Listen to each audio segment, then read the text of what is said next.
Johnny Dollar. Johnny, this is Pat McCracken at Universal Adjustment Bureau. Well, hiya, Pat. How you doing this bright and sunny afternoon?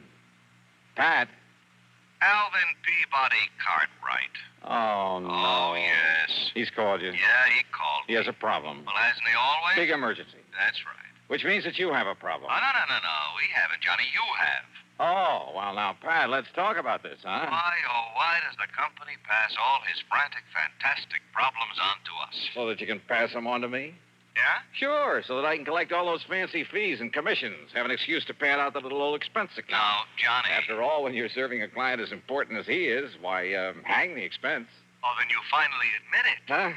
It's only because of the dough you collect that you put up with that wild, wacky old coot. No, wait, that isn't true. Oh, it isn't, huh? Well, I freely admit I've made a lot of money handling his problems over the years, a real sackful. Yeah? But more important, I've grown to like Alvin P., and I feel kind of sorry for him and all the messes he gets himself into. Uh-huh. So, if he's having trouble again, if I can give him a hand... Heck with the expense account. Right. Good. That'll save the company a lot of money. No, wait a minute. I didn't mean that. Oh, well, I wish you did. Cartwright's cost us plenty. More than any other client of any other company we act for. Would you rather he took his insurance somewhere else? Right. Maybe I can arrange it. Oh, no. Wait a minute. I didn't mean that. Now, listen, Johnny. Okay, I'm listening. Drive on up to Lakewood and see him, will you? Right away? He particularly asked for me? You know he did. He always does. So will you do it? Yeah, sure, Pat. Only what's his problem this time? Johnny, I don't know. Huh? But you said he called you. That's right. And he didn't tell you? Sure he did. Well? Well, he told me one thing, told the insurance company something else. Heaven only knows what he'll tell you.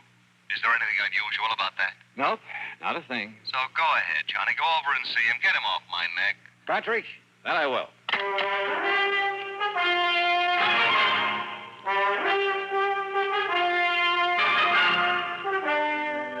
CBS Radio brings you Bob Bailey in the intriguing adventures of the man with the action-packed expense account, America's fabulous freelance insurance investigator. Johnny Dollar.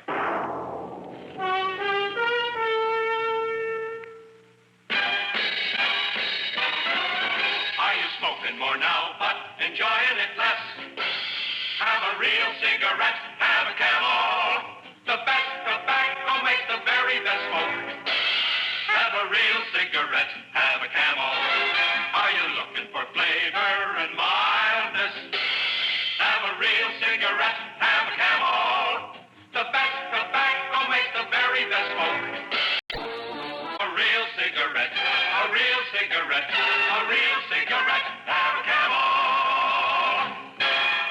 If you're smoking more today, but enjoying it less, try Camels. The Camel blend of costly Turkish and domestic tobaccos has never been equal for rich flavor, easygoing mildness, real smoking satisfaction every time you light up. The best tobacco makes the best smoke.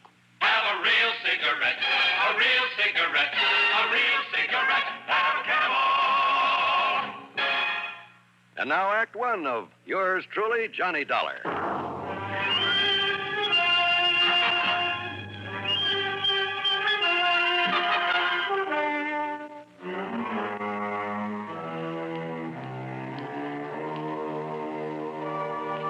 Expense account submitted by Special Investigator Johnny Dollar to the Universal Adjustment Bureau Home Office, Hartford, Connecticut.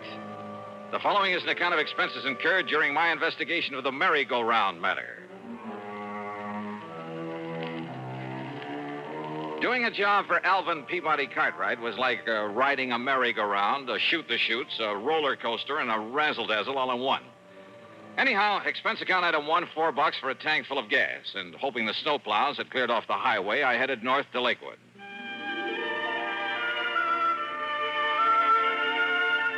In my humble estimation, Lakewood is one of the prettiest little towns in all of New England, especially in the wintertime. The Cartwright place where the old man lives by himself was on top of a low hill beside the lake. 3 or 4 acres, I'd say, with plenty of elms and towering oak trees guarding the sprawling old mansion. And now, at dusk, with a soft blanket of snow on everything, a group of skaters gliding gracefully over the frozen lake, and a horse-drawn sleigh loaded with happy kids circling around the edge of the lake. Well, it was mighty nice. Peaceful, too. Yeah, it was good being out here in the country again, breathing deep of the crisp, cold air. I felt real good. And I hope the problem at hand would be no more serious than most of those that were handed to me by Mr. Cartwright. Hiya. Well, don't just stand there letting in the coal. Don't you know it costs a lot of money to heat a place like this? Yeah, but it does. Well, how are you? And did you stomp the snow off your feet? Yeah, I think I Don't did. want you tracking up the house. Now, what can I do for you, Mister? What? What? Huh? Why, it's Johnny Dollar. Oh, and I know it's a little late, but Merry Christmas, Johnny. Merry Christmas to you. Well, thanks, Mr. Cartwright. The same to you. I knew you wouldn't let me down, boy. Just throw your things here in the hall rack, will you? Yeah. Yes, sir, I knew you'd come. And so I saved it for you. Right in here, Johnny. Yeah, save what, sir? Saved what? Saved what? Why, your Christmas present, a card. You mean to say that's why you... Here you are, Johnny. Oh, well, now, listen. Go ahead. Open it up and see if you like it. Oh, okay, but now you shouldn't... Holy smoke. Well, do you? These aren't diamonds on this Of thing? course they are. What do you think it is, a piece of junk? Oh, well, no, this is too much, Mr. I Cartwright. don't see why, Johnny. Everybody should carry his money in a bill clip. Everybody. You just think how it will impress the folks. But a bill clip studded with genuine diamonds. Well, do you like it? Well, sure. Well, I don't know how to thank you, You sir. don't need to, boy. You don't need to. If you like it, that's all that counts. So, Merry Christmas.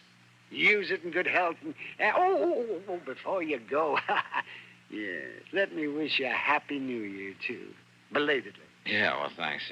You mean this is the only reason you call me up here? Of course not, John. Can't you see I'm in trouble? Terrible problem. Terrible. Better tell me all about it, then. Come, Johnny, and I'll show you. And I hope to heaven you can help me with this.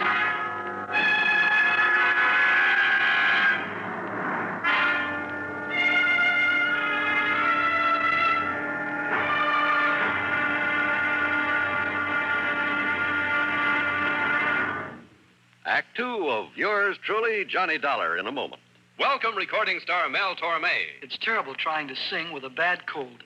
So I always take 4-way cold tablets to relieve cold miseries fast. Good idea. Tests of all the leading cold tablets proved 4-way fastest acting. 4-way starts in minutes to relieve muscular pains, headache, reduce fever, calm upset stomach, also overcomes irregularity. When you catch cold, try my way. Take 4-way cold tablets. A fast way to relieve cold distress and feel better quickly.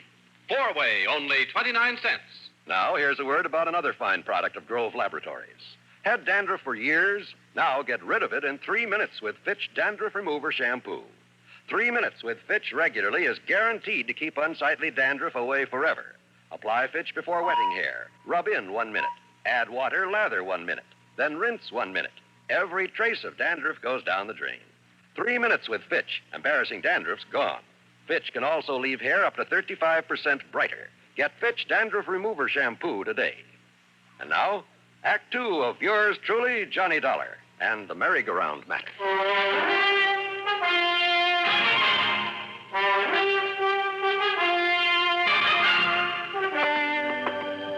Better tell me what it's all about, Mr. Cartwright. What it's all about? My nice new art gallery. What else? Now, come along. You have an art gallery now? Johnny, ever since I went over to Paris last summer and saw that Louvre place with all those pretty things in it, I decided I'd better have an art gallery, too. Maybe not as big, but with everything just as good. Well, the Louvre has valuable things. And by spending a bit of money, I have some things that even the Louvre couldn't get. Here, I'll turn on the light. Now then. How do you like it? Wow. The gallery was 50 or 60 feet long, maybe 30 feet wide, with a high vaulted ceiling, a floor of solid marble. The tall, narrow windows were all of beautiful stained glass. Around the walls were some of the finest paintings I've ever seen. That's a Romney, Johnny. A genuine Romney. This Matisse over here. And how about this Van Gogh? There were statues and various other sculptures, beautiful tapestries, valuable urns and vases, rare pieces of jewelry, and, well, just about everything you could think of. Cartwright must have poured millions into this place, and all within the space of only a few months. Isn't it nice, Johnny? Unbelievable. And when I get tired of it, it's showing it off to people. Then I'll give all these pretty things to that big museum over in Hartford. I think they'll like them, too. Don't you? Oh, sure. But I can see your problem, all right. Problem? What problem? The reason you asked me to come here, Well, of course I did. because of the possibility of theft. Theft. It was robbery. And, Johnny, you've got to solve it for me. You mean it's already happened? Of course it has. Why do you think I sent for you? What's been taken? One of the most valuable things in my whole collection. A sacred painting, a holy picture. Only it was more than just a picture. It was an icon, Johnny. It was encrusted with emeralds and rubies. How big was it, Mr. Cartwright? It was 9 inches high and about 4 inches wide. Very heavy. It was hanging on the wall under that light, right there. Johnny, it was worth over $90,000. A thing as valuable as that hanging right out in the open? So that people could see it? Yeah, and small enough to be hidden away under an overcoat. Why, yes, that's why. Yes, I hadn't thought of that. Oh, I'm afraid you had it coming, Mr. Cartwright. You're lucky that Moore isn't missing. Now, what do you mean by that? Well, I mean, you alone in this place with all these valuable objects of art Yeah, but and letting John, all sorts of people in to see them. Well, pretty things like these have to be seen to be appreciated. Well, did you ever screen any of the people you let in here? You think for 1 minute the kind of people who would come to admire these nice things would ever steal anything? Somebody did. Oh, yes, it is. Yes, I guess you're right, but you were wrong about my being in here alone when it happened. What do you mean? Every day, Johnny, during the hours people were allowed to come in and look at my things, I had a guard on duty all the time. Oh, a registered peace officer? Well, no, he just happened to be the first man who answered my ad. Oh, great. Where is he now? Well, after this happened yesterday, I suppose it was unkind of me, but I let him go. I telephoned him this morning, told him not to bother coming back, and I sent him a check for $200. Just severance pay. In other words, you paid him for robbing you. You know where he lives? Anything about him? Well, you see, now, I have his address in town. Okay, then you better give it to me. And he wasn't the only precaution I took, you know, sir. You see, I never let more than one person come here into the gallery at a time. And I always stayed with him. Always. So? Well, it was getting late. The guard was about to leave. But there was a knock on the door. And so I answered it. Uh-huh. And who do you think was there? I'll bite. Who? A sweet little old man. He was all dressed in rags. Oh. He said he'd heard about the icon and he'd like to see it. Yeah. So I showed him in here. And did you stay with him? Well, no, because just then there was another knock on the door. And who do you suppose it was? Okay, who this time? Johnny, it was Jonathan. Jonathan. Yes, Jonathan Peebles. Oh, yeah. My oldest and dearest friend. He lives down in New York. Oh, yes, I remember him now. Yes, he's the oldest, most loyal friend I have. Yeah, sure. He was the one who gave me a hand that time we all thought you were lost at sea. A bit of an eccentric, though. Aren't we all? Well, Yes, well, anyhow, it was Jonathan. And, of course, he gave me the usual lecture. Lecture? Oh, you know, the sort of thing that you would. I'm afraid I don't understand. You know about it being wrong for me to have all these valuable things here in my home and being alone at night and maybe somebody might break in, try to kill me and get at them and, that sort of nonsense. Nonsense, huh? Now, you listen to me, Mr. Cartwright. Anyhow, as we were about to come in here to the gallery, I saw that the old man was leaving. So naturally, I stayed out there at the front door to say goodbye to him and to have the guard look him over, kind of, and pat his clothes and so forth.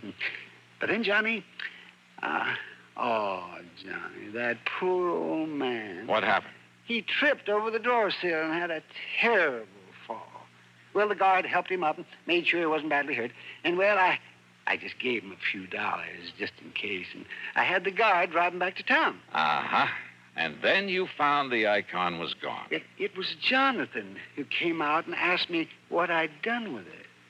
And, Johnny, when I looked and it wasn't there, and I was so upset, well, the first thing this morning, I put in that call to you. Well, it's probably too late to do any good, but give me the address of that guard you had on here and tell me what he and the old man look like. Yeah, right. Well, the guard's name is Gummy. It's what? Well, that's right. It's Gummy O'Banion. Gummy O'Banion? What's the matter with you, anyhow? Well, why Don't did- you remember?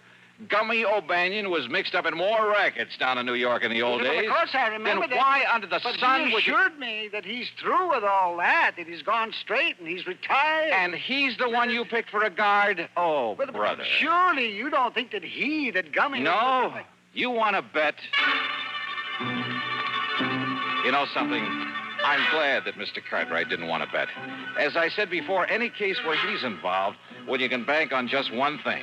The solution isn't going to come from any logical process of deduction or series of sensible clues. It's going to come from way out in left field. And believe me, that's exactly what happened on this one.